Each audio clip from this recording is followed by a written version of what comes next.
welcome back. Week 9. The trade deadline just ended for the NFL, so we're going to go over some of the transactions that happened. The Atlanta Falcons trading Calvin Ridley to the Jaguars. He's suspended for a year. Once he comes back from that suspension, it's going to make the Jaguars filthy. They're going to move Christian Kirk to the slot position, Ridley outside, and Zay Jones on the other side. You're just giving this guy, Trevor Lawrence, crazy weapons, and the dude has every attribute possible to be a great quarterback. I'm looking forward to seeing the Jags next year. 49ers traded Jeff Wilson to Miami. This comes after Miami trades Chase Edmonds and picks to the Broncos for Bradley Chubb. The Colts traded Nyheim Hines to the Bills for Zach Moss and picks. Steelers traded for William Jackson, got a little bit of help cornerback-wise. They also traded away Chase Claypool to the Bears for a couple picks. The Bears send away Roquan Smith to the Ravens. The Bears trade Robert Quinn to the Eagles. Giants trade Kadarius Toney to the Chiefs. And then the Lions started today off trading T.J. Hockenson to the Minnesota Vikings. Other NFL news, Andy Dalton named the starter for the New Orleans Saints. Jamar Chase injured out for 4 to 6 weeks due to a hip injury. And noticeably so, the Cincinnati Bengals have struggled significantly in their first game without him, getting blown out by the Jacoby Brissett-led Cleveland Browns. Just going to do a little bit of a run-through of what we got coming up starting on Thursday. Thursday night, we got the Eagles at minus 13 against the Texans. I said it for the Bills. I'm going to say it for the Eagles. I wouldn't be surprised if they win by fucking 30. I got the Eagles easily covering. 1 p.m. games, Chargers versus the Falcons. Chargers minus 3.5. I like that. The Falcons are good, but I don't think they're going to mess with the Chargers, so I'll take the Chargers there. Dolphins at minus 5 over the Bears. Bears look good against the Patriots. They got fucking smoked by the Cowboys. The Dolphins are a Super Bowl contending team. They are, when they have Tua, Waddle, and Tyreek Hill healthy, that offense is unstoppable. So I'm with it. Dolphins minus 5, take it. Bengals minus 7 against the Panthers. I said it last week. I'm going to say it again this week. The Panthers, after trading Christian McCaffrey, suck. They got nothing left for them. DJ Moore looked really, really good against the Falcons last week, but not good enough. And I'm going to throw you a little bit of praise, DJ Moore. I'm going to throw you under the bus a little bit.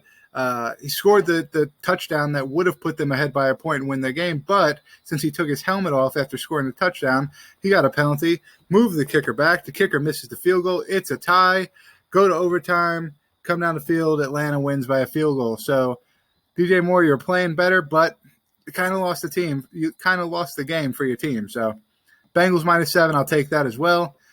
Packers at minus 3 over the Lions. Now, the Lions, I think they've been in 10, 15 in the last season and a half. So last season and a couple games they played this season, or 7 games they played this season.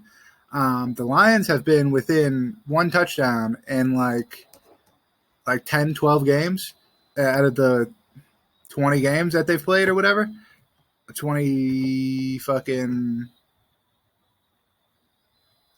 games they've played. So they keep it close, man. The Packers have not been producing this year. Minus 3 means the Lions need to get within a field goal. Not really a fan of that. I think that the going to overtime, kicking the field goals, I just wouldn't put much. I'm going to pick the Lions based off spread just because I like the Lions to win. And then if they don't win, being under 3 points, I think it's going to be a close game anyway. So I'm going to go Lions there. Raiders at minus 1 against the Jaguars. 2-5 versus 2-6. Raiders playing like shit last week against the Saints. Jaguars playing really well against forget who the Jaguars played, but either way, NTN is becoming their starting back. He went out of his mind on Sunday. I got the Jaguars easily here. Minus 1, I got the Jaguars winning. So Colts versus Patriots. Patriots minus 5.5. I'll take that. I think they're going to win by 7 or 10 or something like that against the Colts. Bills at minus 13 against the Jets. Jets at 5-3. Everybody's like, oh, the spread shouldn't be that big, dude. The Jets lucked up getting 5-2. Lost last week. Everybody was like, oh, here come the Jets. Well, going up against the 6-1 Bills, here come the fucking Jets. Minus 13, I'll take fucking minus 30. Let's go Bills. Vikings versus Commanders, that's easy. Minus 3.5. I'll take the Vikings there too. 4 p.m. game, Seahawks versus Cardinals. Cardinals at minus 2. I'll actually take the Seahawks to win. I think the Seahawks been playing out of their minds as well this year. And a team that was supposed to be in a rebuild, a team that didn't have a quarterback. Geno Smith was old. He was a backup, career backup. Drew Lock wasn't ready. And then Geno Smith is coming out here and just putting people on notice. 5-3 they are to start off. Cardinals been struggling big time. And I think it continues here against the Seahawks. So I'm going to go Seahawks there.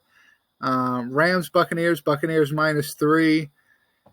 I guess I got to take underdog again. I'm going to go Rams. I know Cooper Kupp's got the injury looming, so I mean maybe that plays a little bit of part in it. But Tom Brady's Buccaneers 3-5. They've been playing like absolute dog shit too. So I'm going to go Rams there. Sunday Night Football, Titans versus Chiefs. Chiefs minus 12.5. I don't think they're going to cover. I think it's going to be a little bit closer of a game than 12.5. But I do think that the Chiefs win. So I'm going the Titans to cover, Chiefs to win. Monday Night Football, Ravens versus Saints. Ravens, their stock is growing. Saints stock is kind of just floating in limbo. Whereas they've been playing like shit. Then they play the Raiders, who have also been playing like shit. They blow them out 24-9. Now Alvin Kamara is like, he scores 3 touchdowns. The first touchdown he scored all fucking year is in week 8. And the dude scores 3. So, I mean, yeah, if Alvin Kamara does that again next week and Michael Thomas comes back and he does what he does, sure, the Saints can win. But, I mean, Michael Thomas is still up in the air if he's coming back. Alvin Kamara has only scored in 1 game out of 8 this entire season. So, no, I'm not comfortable saying that the Saints are going to win that game. I'm going to go Ravens minus 3. That's it for the NFL picks. Until next time, stay barbecued. You guys know what the fuck it is, right?